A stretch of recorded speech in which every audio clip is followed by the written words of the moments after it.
시나리오에 앞서 구독, 좋아요, 알람 설정은 이 채널을 유지할 수 있는 큰 힘이 됩니다. 자, 안녕하세요. 버럭스입니다. 자, 오늘은 여러분들한테 계좌분리, 비중관리, 목숨처럼 지키자 라는 방송을 주제로 가지고 방송을 한번 해보겠습니다.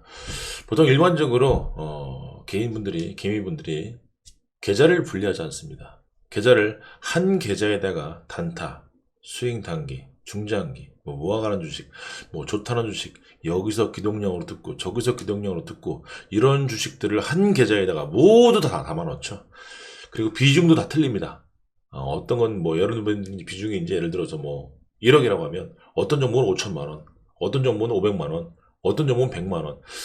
5천만 원 들어가 있는 종목이 잘 올라가면 정말 좋을 텐데 정말 희한하게도 비중이 적은 종목들이 잘 가고 비중이 많은 종목들이 안 가더라 이거죠. 즉 계좌 분리도 안 돼 있고 비중 관리도 절대 지켜지지 않는다. 그러다 보니까 수익이 난다 안 난다? 절대 안 난다. 거기다가 차트를 볼 줄 안다? 볼 줄 모른다? 예, 차트도 볼 줄 모르고 기준도 없어요. 그러니까 당연히 수익이 난다 안 난다? 안 나겠죠. 그래서 여러분들한테 오늘은 가장 주식을 하면서 가장 기본적인 이 부분을 여러분들한테 말씀 좀 한번 드려보려고 해요. 자, 계좌분리 비중관리 목숨처럼 지키자. 여러분들이 가지고 있는 총 투자금은 4억이라고 가정을 하겠습니다. 4억이라고 가정을 할 거고요. 계좌는 4개로 분리한다고 가정을 하겠습니다. 단타 계좌에 1억, 수익 계좌에 수익당 계좌에 1억, 중장기 계좌에 1억, 모아가는 계좌에 1억 이렇게 나누었다고 가정을 하겠습니다. 총 4억을 1억씩 4계좌로 분리했다라고 가정을 하겠습니다. 자, 단타 계좌는 그날 힘이 좋은 녀석을 가지고 매매하는 단타 계좌라고 보시면 되겠고요. 수익 단기 계좌는 말 그대로 주도주 매매, 짧은 시간에 가지고 가면서 수익을 빨리빨리 극대화시킬 수 있는 주도주 매매하는 것이 바로 수익 단기 계좌다. 중장기 계좌라는 것은 이제 여러 가지가 있겠죠. 밸류에이션 현상 굉장히 저평가되어 있다든가 아니면 세력이 물려 있다든가 아니면 성장주인데 지금 너무 많이 하락을 했다든가 등등 중장기 계좌는 거기에 맞게끔 하면 되겠죠. 모아가는 계좌 같은 경우는 어떤 성격이 있을까요? 예를 들면 뭐 삼성전자가 버럭 라인 밑에 있다든가 뭐 예를 들면 신일전자 같은 계절성 테마 같은 이런 그 테마에 가지고 있는 성격을 가지고 있는 애들이 버럭 라인 뭐 밑에 있다든가 뭐 셀트리온 같은 주식들이 앞전에 5만원, 14만원, 13만원까지 떨어지는 버럭라인까지 떨어진다든가 이럴 때 모아가는 계좌로 활용을 하시면 되겠습니다. 뭐 차트를 잠깐 볼까요? 그러면 자 보시죠. 자, 삼성전자를 먼저 보겠습니다. 자, 삼성전자 보겠습니다. 자, 삼성전자는 버럭라인이 어디였어요? 검정색 선입니다. 검정색 선.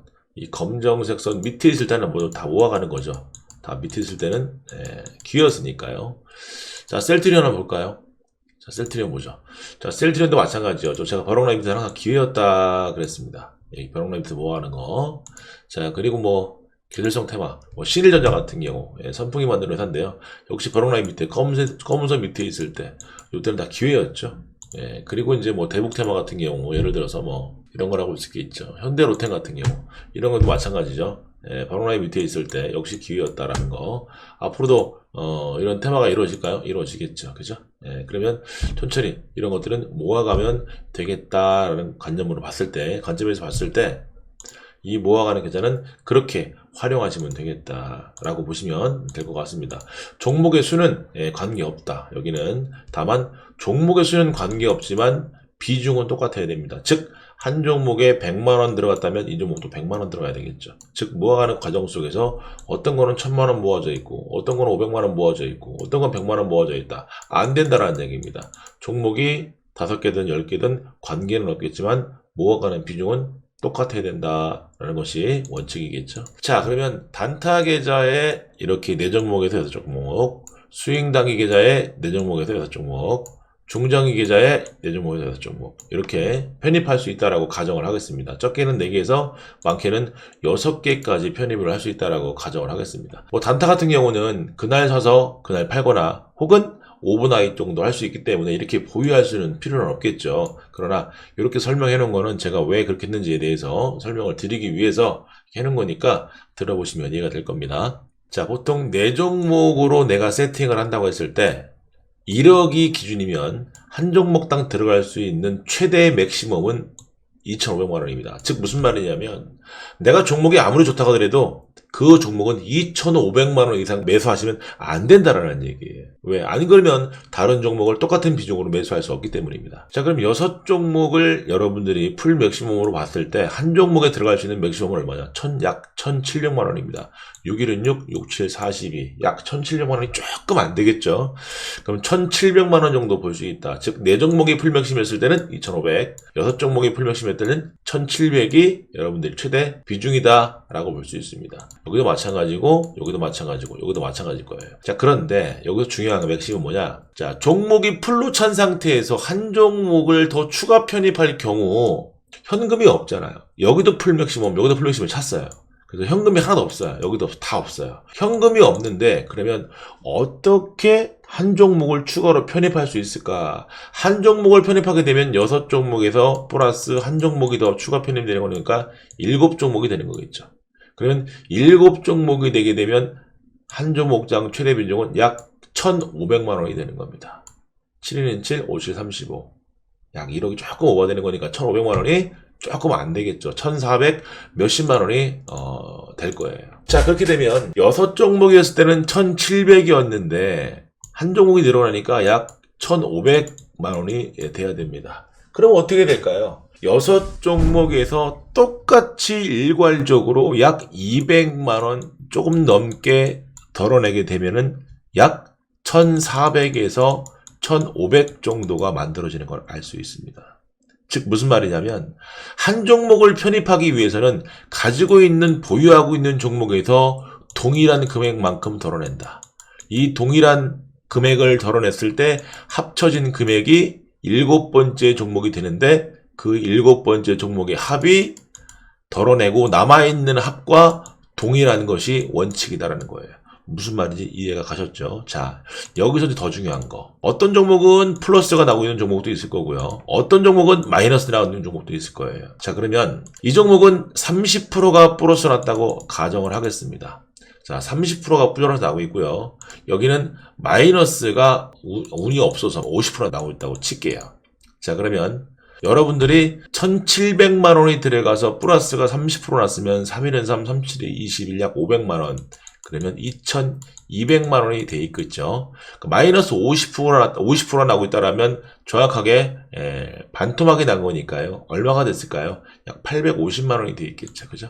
이것은 850만 원이 되어 있을 겁니다. 맞죠? 자, 그러면 우리가 아까 얼마씩 덜어낸다고 그랬어요? 한 종목을 편입하게 되면 약 100 몇십만 원씩 덜어나게 되면 추가로 편입할 수 있는 약 1,500만 원 정도가 나온다고 그랬습니다. 자, 그러면 200 몇십만 원씩 덜어낼 때 여기는 마이너스 나고 있으니까 조금만 덜어내고 여기는 플러스가 많이 나고 있으니까 많이 덜어내야 됩니까? 아, 그렇지 않습니다. 기본 베이스가 얼마예요? 1,700이라는 얘기죠. 즉, 그 기본 베이스에서 덜어내는 양은 똑같다 이 얘기예요. 즉 2,200만 원 수익 나서 2,200만 원이 되고 있는 종목에서 만약에 200을 뺀다라고 했을 때는 마이너스 나고 있는 850에서 똑같이 200만 원을 빼는 것이 뭐다? 원칙이다 이 얘기예요. 원칙. 왜냐면 마이너스 나고 있는 종목은 마이너스가 더 커질 확률이 일단 높고요. 플러스가 나고 있는 종목은 플러스가 일단 더 커질 확률이 일단 보편적으로 높습니다.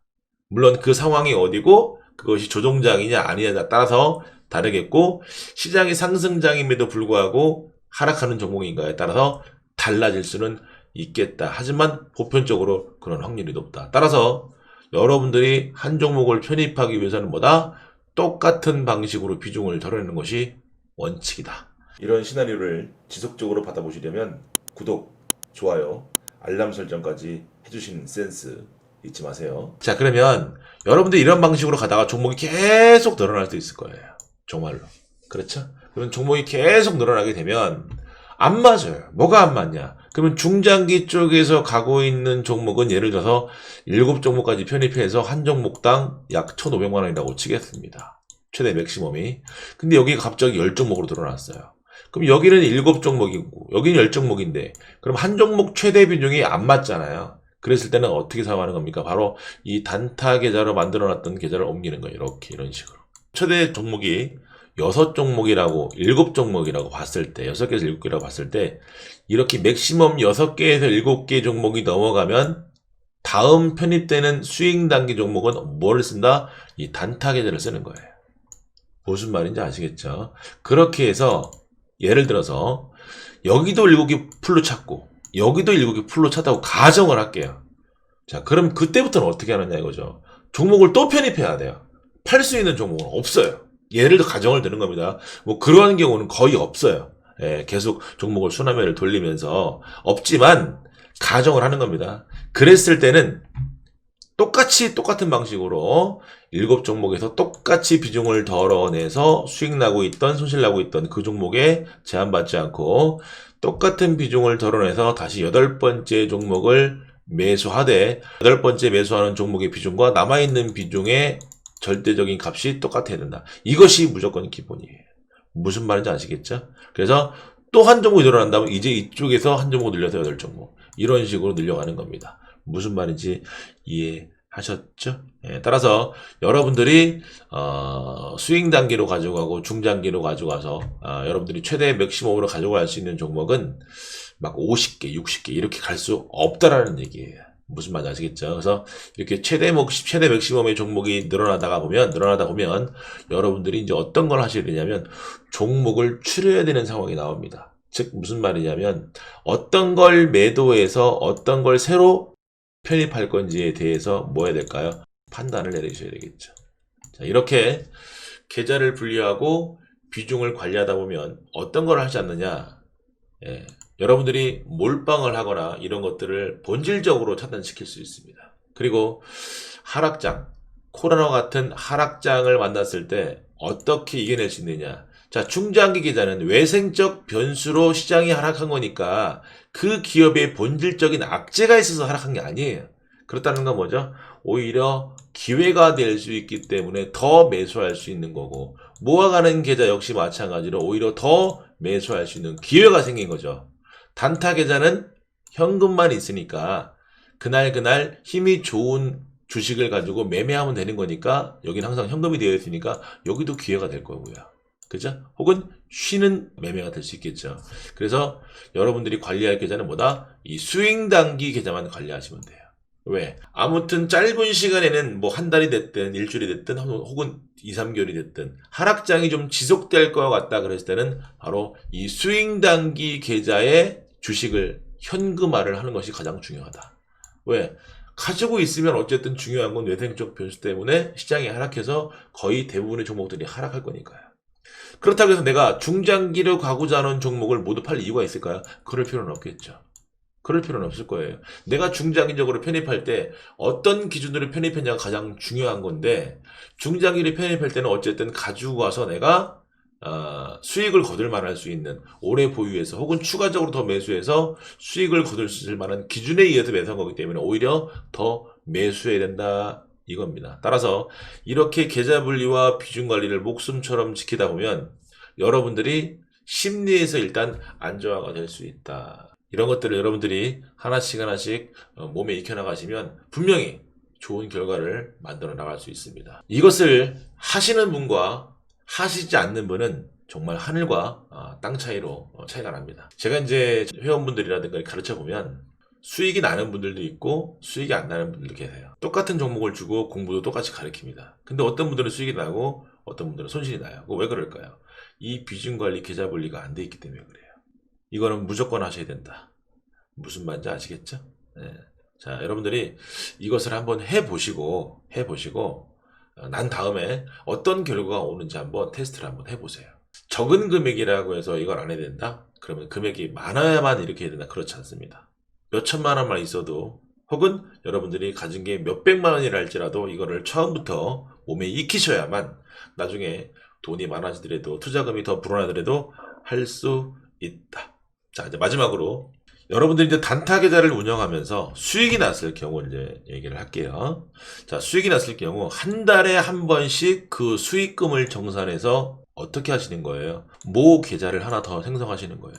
모 계좌를 하나 더 생성하셔서 현금을 뭐 한다?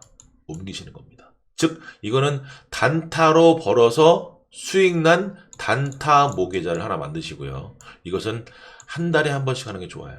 단타 계좌는. 그리고 스윙 단기 계좌도 마찬가지예요. 스윙 단기 계좌는 분기별에 한 번씩 체크하셔서 수익 났다면 수익 난 모 계좌를 즉 수익단기 모계좌를 또 하나 만드셔서 현금화 시키시고요. 그리고 중장기는 6개월에 한 번씩 점검하셔서 수익이 난 걸 수익도 모계좌로 만드셔서 이렇게 계좌를 만들어 나가시는 게 좋습니다. 안 그러면 코로나 같은 장, 박살나는 장, 조정받는 장이 오게 되면 그대로 다 말짱 도루묵이 되게 됩니다. 왜냐하면 여러분들이 보통 1억에서 2억으로 가는 데 있어서는 수익을 몇 프로 내야 됩니까? 수익을 온전하게 100%부터 내야 됩니다. 그런데 그렇게 2억이 만들어진 상황에서 마이너스 50%만 나게 되면 바로 원점으로 돌아가요. 이걸 하셔야 돼요. 물론 슈퍼개미들은 그렇게 말합니다. 에이, 그렇게 갖고는 돈 못 벌어 라고 하십니다. 네, 그건 슈퍼개미가 됐으니까 가능한 거고요. 여러분들은 슈퍼개미가 안 되기 때문에 이것을 무조건 하셔야 됩니다. 그리고 여러분들이 데이 트레이드로서 슈퍼개미가 됐을 때는 이거 하지 않으셔도 돼요. 오히려 레버리지를 쓰셔서 극대화를 하셔야 됩니다. 여러분들이 1억 가지고 있으면 2억, 3억, 4억을 땡기셔서 레버리지 효과를 써서 종목을 한정적으로 2개, 3개, 1개 다 집중 투자하셔야 돼요. 예, 다르다라는 거예요. 그들이 투자하는 방법과 여러분이 투자하는 방법은 다르다. 그래서 이러한 것들로 현금화를 만들어서 가시는 이 계좌들은요, 다시 무엇으로 써먹는다? 예, 또 모아가는 알까기 계좌로 또 하나 계좌를 생성해서 이렇게 계좌를 늘려가시는 거예요. 즉 무슨 말이냐면 여러분들이 뭐 한 1,000만 원이다. 이렇게 투자금이 이 정도 있을 때는 어느 정도까지는 불려나가는 작업을 하셔야 돼. 하지만 어느 정도까지 불려나갔다라면 한 계좌당 예를 들어서 뭐 3천 정도가 넘어가는 이런 비중이 온다라면 그때부터는 제가 지금 말씀드렸던 단타 계좌에서 수익 난 거는 한 달에 한 번씩 점검, 수익 단계에서 수익 난 것은 분기별로 점검, 중장기에서는 6개월로 한 번씩 점검해서 모 계좌를 만들어서 현금으로 저축해 놓는 것이 아주 효율적이다. 그럼 모아가는 계좌에서 수익이 난 건 뭐냐? 어떻게 수익 실현하느냐? 특정한 매도 시그널이 나올 때까지는 뭐 한다? 매도하지 않는다. 모아간다. 자, 그럼 모아가는 계좌에서 이런 말씀을 하시는 분들이 계세요. 어떤 말씀을 하시는 분이 계시냐면, 그게 어떻게 올라갈 줄 알고 모아가냐? 그러니까 여러분 기준이 중요한 거고요. 그런 기준이 없는 분들은 모아가는 계좌를 쓸 수가 없겠죠. 제가 말씀드리는 모아가는 계좌는 뭐냐면, 그러한 기준이 준비가 되어 있는 분들이 하시라는 얘기입니다. 여기서 그것까지 설명드리자면, 기술적 분석까지 설명드리자면, 이 강의가 흐려지는 거니까, 퇴색이 되는 거니까 그 내용은 빼겠습니다. 따라서 이 모아가는 계좌는 여러분들이 기준에 의해서 모아가시되, 특정한 매도 시그널이 나올 때까지는 모아간다. 자, 그러면 모아가다 보면 상장 폐지가 당할 수 있는 것도 있겠죠, 물론. 예를 들어서 뭐 제약바이오를 모아간다고 하면. 그러나 이제 그런 것들은 여러분들이 그 사전에 충분히 점검하고 알아보고 하셔야겠죠. 자, 그런데도 불구하고 상장 폐지를 당한다라고 가정을 하겠습니다. 자, 종목이 이렇게 하나, 둘, 셋, 4개, 12개 종목이 있습니다. 12개 종목이 있는데, 여기에서 정말 재수없게 2개 종목을 상장 폐지를 당했다고 제가 가정을 하겠습니다. 근데, 제가 말씀드렸죠? 모아가는 계좌의 비중은 동일하다라고 말씀을 드렸습니다. 이게 기준이다라고 그랬습니다. 자, 그러면, 12개 종목 중에서 2개 종목은 상장 폐지고, 10개 종목은 상승일 수도 있고, 하락할 수도 있고, 즉, 플러스일 수도 있고 마이너스일 수도 있습니다. 자, 근데 여기서 비밀이 한 가지 있습니다. 자, 모아가는 계좌에서 이 상승하는 거, 이 상승하는 플러스는 한계가 있다 없다? 한계가 없다라는 얘기예요. 제가 2017년도부터 강조드렸죠. 제약바이오는 이 지구가 멸망하는 그날까지 성장할 수밖에 없다. 이건 지금도 마찬가지예요. 앞으로도 마찬가지입니다. 그러면 그런 것들 아무도 관심 갖지 않는 버럭라인 밑에 왔을 때, 그럴 때 모아가서 언제? 지금처럼 제약바이오가 외생적 변수나 코로나 같은 걸로 인해서 오히려 혜택을 받고 주가가 날아갈 때, 개나 소나 다 제약바이오에 관심 갖고 매수하고 싶을 때, 그럴 때 뭐한다? 반대로 매도해 나가시는 거예요. 근데 제약바이오가 꼴랑 100% 올라가던가요? 그렇지 않죠. 100%, 200%, 300%, 500%, 신풍제약 같은 경우는 2000%까지, 20배까지 날아갔습니다. 그런 것처럼 올라가는 것에 한계는 없지만 하락하는 것에는 한계가 있더라. 이게 비밀이에요. 무슨 말인지 아시겠죠? 그럼 여기서 플러스 나는 것도 있고 마이너스 나는 것도 있고 서로 조율을 할 겁니다. 그래서 제가 상장 폐지 2개 말씀드린 것은 아주 극단적인 상황을 말씀드린 거지, 전 제가 지금까지 모아가는 주식을 10년 넘게 했지만 전 상장 폐지를 당한 적 한 번도 없습니다. 그리고 제가 중장기 하는 주식 중에서도 상장 폐지 당한 적 한 번도 없어요. 그만큼 뭐다? 이미 사전에 알아보고 투자를 했기 때문에 그렇다. 아무리 나쁜 상황을 가정해서 하더라도 손실이 날 이유는 없다. 즉 손실 날 확률보다 수익 날 확률이 훨씬 더 크다라는 걸 여러분들한테 말씀드리고 싶습니다. 자, 제가 오늘 계좌분리 비중관리에 대한 부분 새로 다시 한번 만들어서 유튜브 구독하시는 저희 구독자분들한테 한번 알려드리고 싶어서 이렇게 한번 만들어 봤습니다. 그리고 이제 카페에 오시게 되면 비중관리 계좌분리에 대한 부분 다시 한번 설명해 놓은 부분이 있고요. 그리고 버럭쌤 오픈 강의라는 그 코너를 통해서 여러분들이 가져야 될 기준, 그리고 배워야 될 부분들, 이런 것들을 많이 만들어 놨으니까요. 카페에 오셔서 여러분들 기준도 많이 만들고 하셨으면 참 좋을 것 같습니다. 영상은 여기까지입니다. 제 영상이 도움이셨다면 구독, 좋아요 누르시고, 다른 종목의 시나리오를 매번 실시간으로 받아보시려면 알람 설정을 꼭 하셔야 된다는 거 잊지 마시기 바랍니다. 감사합니다.